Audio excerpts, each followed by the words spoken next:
Assalamualaikum warahmatullahi wabarakatuh. Para sahabat yang dirahmati Allah subhanahu wa ta'ala, ketika kita salat subuh, sunnah hukumnya membaca doa qunut. Masalahnya, bagaimana kalau kita tidak hafal doa qunut yang panjang, yakni yang Allahumma hdini fi man hadait dan seterusnya. Saat kita belum hafal doa qunut yang panjang, yakni yang Allahumma hdini fi man hadait, kita boleh membaca doa qunut yang pendek.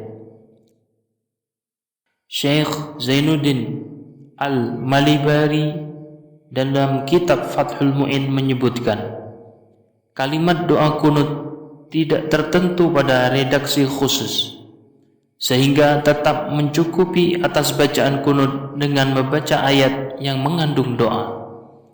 Ketika doa tersebut diniatkan untuk qunut, seperti doa pada akhir surah Al-Baqarah. Begitu juga bacaan qunut dianggap cukup dengan membaca doa-doa lain, meskipun tidak bersumber dari Rasulullah. Syekh Wahbah Al-Zuhaili dalam kitab Al-Fiqhul Islam wa Adillatuh menyebutkan dan juga sah menjadi doa qunut doa-doa yang mengandung makna permohonan dan pujian, seperti Allahumma ghfirli ya ghafur. Tetapi yang utama tetaplah doa dari baginda Nabi. Dengan demikian, saat kita belum hafal doa qunut yang panjang, kita boleh menggantinya dengan doa qunut yang pendek. Misalnya dengan Allahumma ghfirli ya ghafur.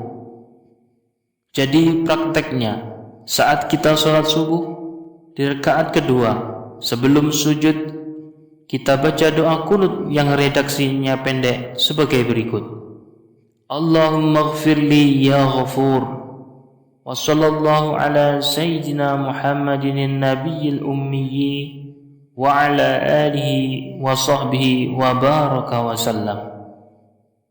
Meskipun boleh membaca doa qunut yang pendek, namun yang utama tetap doa qunut yang panjang, sehingga dianjurkan segera menghafalkan dengan sempurna doa qunut yang panjang, yaitu yang Allahumma hdini fi man hadait dan seterusnya. Karena doa inilah doa qunut yang diajarkan Rasulullah sallallahu alaihi wasallam. Allahumma hdini fi man hadait wa afini fi man afait wa tawallani fi man tawallait wa barikni fi ma a'tait wa qini bi rahmatika syarra ma qadait fa innaka taqdi wa la yuqda 'alaik wa innahu la yadhillu man walait wa la ya'izzu man 'adait tabarakta rabbana wa ta'alait falakal hamdu 'ala ma qadait wa astaghfiruka wa atubu ilaik wa sallallahu ala sayyidina Muhammadin nabiyil ummiyyi wa ala alihi wa sahbihi wa baraka wa sallam.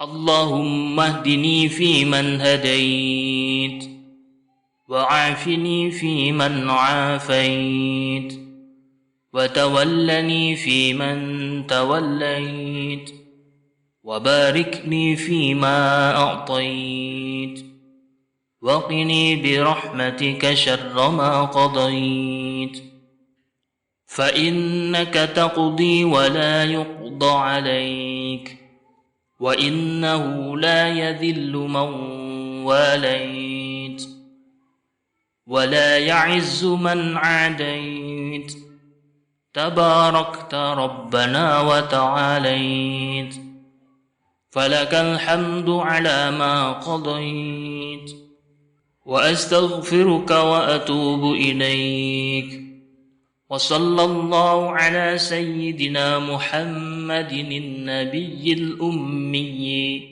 وعلى آله وصحبه وبارك وسلم.